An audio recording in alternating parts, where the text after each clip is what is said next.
और गांव-गांव जाकर एक बूथ पर मुझे भी रहना है, शायद आप सब लोगों को भी जानकारी हो कि सभी को 24 घंटे तक एक बूथ पर रहना है। पार्टी की ऐसी व्यवस्था बनी है। उसके निमित्त एक बहुत ही महत्वपूर्ण कार्यक्रम है और आप सब लोग जितने लोग भी यहाँ आए हैं, जिनको इस कार्यशाला में अपेक्षित होने का पार्टी ने आदेश किया है, वो सब हरिद्वार की क्रीम है और हरिद्वार के संगठन को आप सबके माध्यम से ही गति मिलती है। हम सब जानते हैं भारतीय जनता पार्टी एक कार्यकर्ता आधारित पार्टी है, जहां दूसरे दलों में कुछ चीजें टॉप टू बॉटम के सिद्धांत पर ऊपर से चलती हैं, इस पर काम होता है।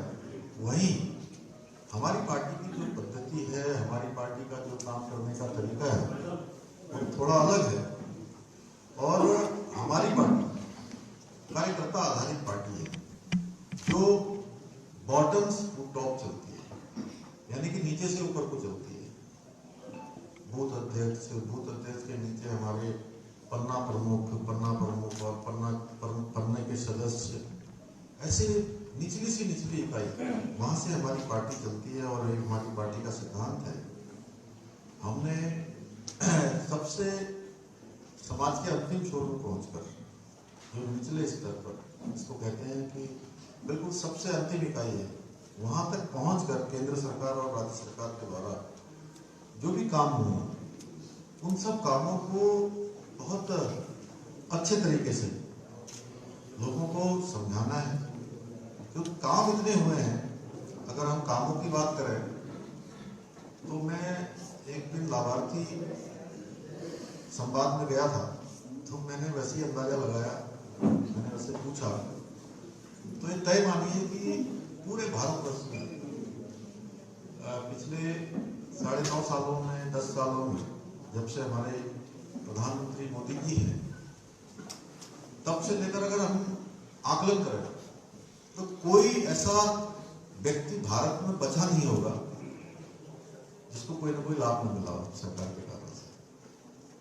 किसी को अगर सीधे गैस का कनेक्शन नहीं मिला होगा, पानी नहीं मिला होगा, मकान नहीं मिला होगा, गैस नहीं मिली होगी, या कोई किसान सम्मान निधि नहीं मिली होगी, आयुष्मान भारत नहीं मिला होगा, है, या आप कहिए कि जो भी सरकार की योजनाएं हैं वो सीधे सीधे भले उसको न मिली हो, क्योंकि बहुत सारे अमीर लोग हैं, एक वर्ग वो भी है, लेकिन उस वर्ग को भी लाभार्थी होने का अवसर कहाँ मिला होगा? अच्छी रोड मिल गई, अच्छा रेलवे स्टेशन मिल गया, अच्छी एरोप्लेन सेवा मिल गई, अच्छे एयरपोर्ट मिल गए, इंजेक्शन मिल गए, कोई भी नहीं बचा वैक्सीन में। तो कोई व्यक्ति देश के अंदर ऐसा नहीं है जो लाभार्थी न हुआ हो। और ये हम सब लोगों के लिए बहुत गौरव की बात है कि हम उस पार्टी में काम करते हैं। हमारे प्रदेश अध्यक्ष जी आ रहे हैं, एक बार स्वागत करिए।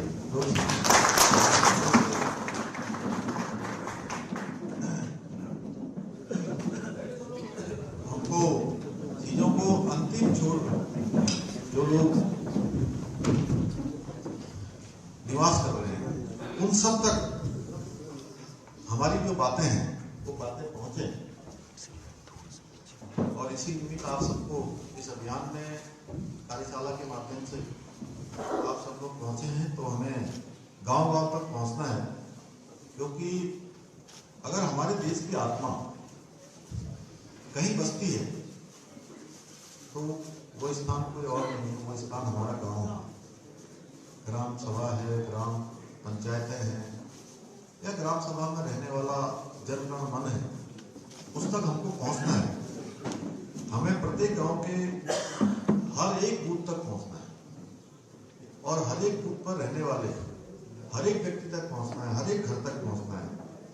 और यह अभियान, इसमें बहुत ही महत्व का अभियान है, बहुत इसकी महत्वपूर्ण भूमिका है। और इस अभियान से ये सब हमको साबित करना है कि भारतीय जनता पार्टी का कार्यकर्ता एक एक घर घर तक पहुंचकर तमाम जो जानकारियां हैं, तमाम, अगर किसी की कोई शंका है, किसी को कोई संदेह है, तो उसका भी समाधान हम सबको करना है।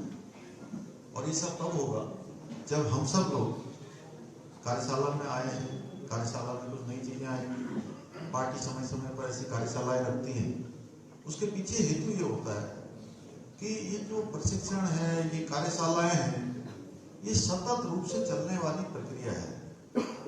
प्रशिक्षण लगातार अगर हमारे होते रहते हैं तो हमको बहुत सारी नई नई चीजें मालूम चलती है, अपने को भी शोधित करने का अवसर मिलता है, अपने को अपडेट करने का अवसर मिलता है।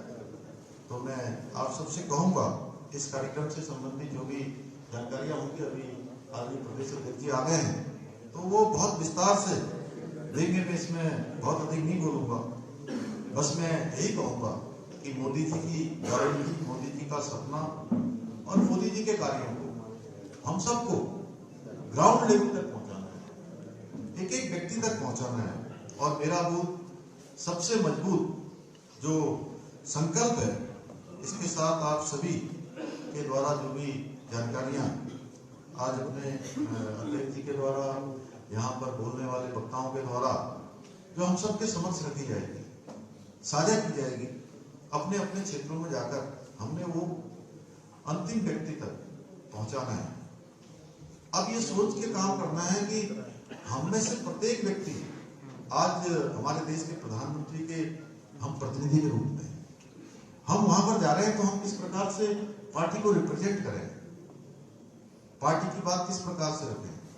सरकार के अंदर कितने सारे निर्णय हुए हैं, केंद्र सरकार ने पिछले 10 सालों में कितनी सारी योजनाएं चलाई हैं, राज्य के अंदर भी आप सब लोगों के प्रयासों से सरकार लगातार काम कर रही है, लगातार निर्णय ले रही है।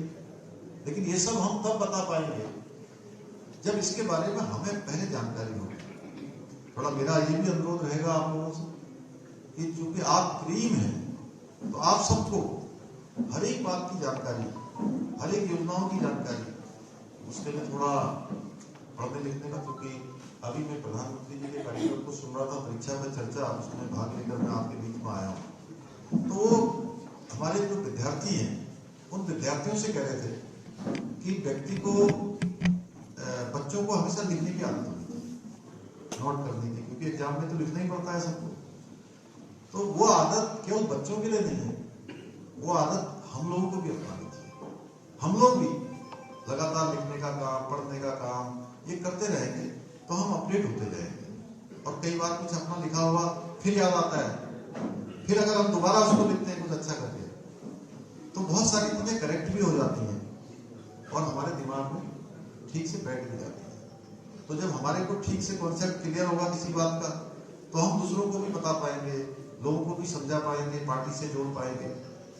आज हम सभी जानते हैं कि देखिए, ऐसे कालखंड में हम लोगों के बीच में जा रहे हैं कि मैं कल रुद्रप्रयाग जनपद में था।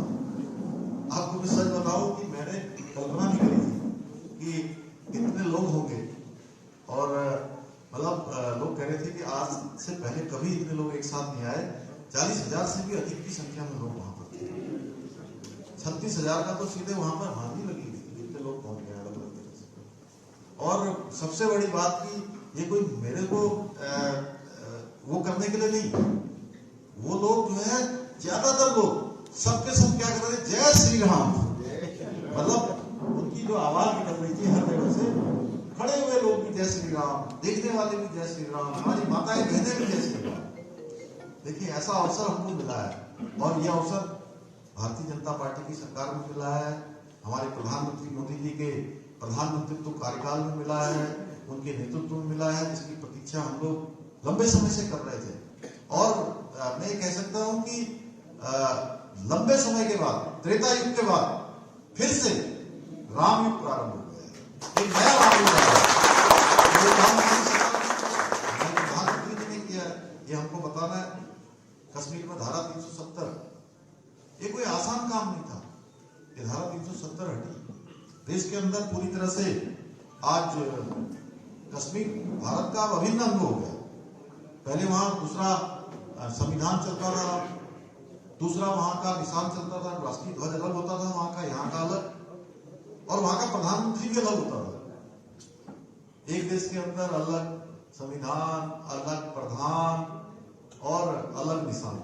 हम कहते थे ना, एक देश में नहीं चलेगा, अलग विधान, अलग प्रधान, है ना, और अलग निशान। एक देश एक निशान की बात करते थे हम लोग, तो वो भी हो गया।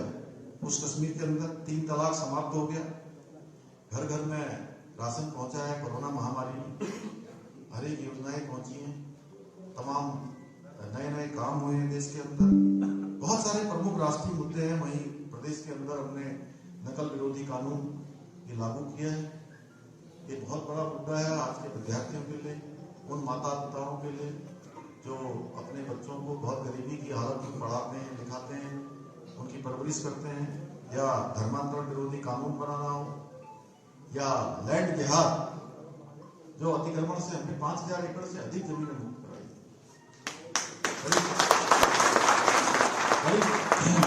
बड़ा अतिक्रमण अभियान चला है। भ्रष्टाचार पर अनेक कार्रवाइयां की हैं, अनेक कार्रवाइयां। पहली बार हमने इस पर भी हम रुके नहीं, लगातार हो गई। आप लोग भी पढ़ते होंगे, आज ये ट्रैप हो गया, आज वो ट्रैप हो गया है। छोटी छोटी जगह पर जहां से जानकारी मिल रही है, लगातार हमको इसमें कहीं ना कहीं सहयोगी भी बनना है। जहां पर इस प्रकार की बातें आती हैं, उनको लगातार सूचनाओं के माध्यम से, किसी भी माध्यम से, कि कहीं पर अगर ये हो रहा है तो ये काम भी भारतीय जनता पार्टी के कार्यकर्ता इसको भी जो है एक तरह से साफ करने का काम, सफाई अभियान भी करेंगे। वहीं 3 सिलेंडर गैस के जो हमारी सरकार ने, हमारी पार्टी ने एक हमारा संकल्प पत्र जारी हुआ था चुनाव से पहले कि हम 3 गैस के सिलेंडर 1 साल में एक परिवार को मुफ्त में देंगे, गरीब परिवारों को। और 1,82,000 परिवारों को हम गैस के 3 सिलेंडर मुफ्त में दे रहे हैं। और समान नागरिक संहिता का हमको जो लंबे समय से जिसकी देश के अंदर मांग थी, ये सौभाग्य देवभूमि उत्तराखंड को मिला है, आप सब लोगों को मिला है। उसको आ रही है, ड्राफ्ट बन गया है। 2 तारीख को ड्राफ्ट मिलने वाला है। 2 को ड्राफ्ट मिलते ही जो आगे की कार्रवाई है, मंत्रिमंडल की बैठक होगी और विधिक जो चीजें होती, प्रक्रिया होती, उस प्रक्रिया को करेंगे। और विधानसभा का सत्र हमने बुलाया है 5 तारीख से, और उसमें विधेयक लाकर उसको एक्ट बना देंगे और हमारा प्रदेश पहला प्रदेश बन जाएगा। अंत में आप सभी से इस अभियान में प्रयुक्त होने वाले नारों को भी जो है लगाना है। हम लोगों को नारे भी हमें जानने हैं, अनेक भी इन सभी मुद्दों को लोगों तक पहुंचाना है।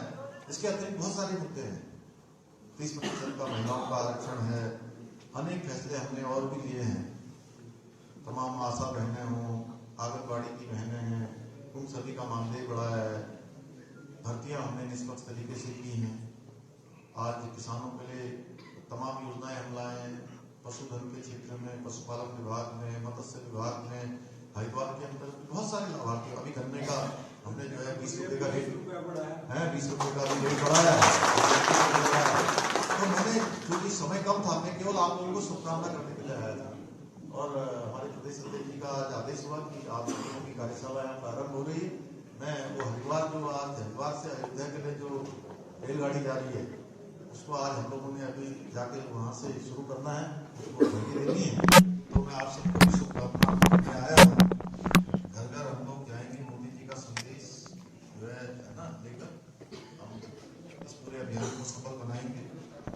और आप सबको बहुत शुभकामनाएं देते हुए, बहुत बधाई देते हुए, नारे हैं घर घर पहुँचाएंगे मोदी जी का संदेश, आगे बढ़ेगा गाँव, आगे बढ़ेगा देश। घर घर पहुँचाएंगे मोदी जी का संदेश, आगे बढ़ेगा गाँव, आगे बढ़ेगा देश।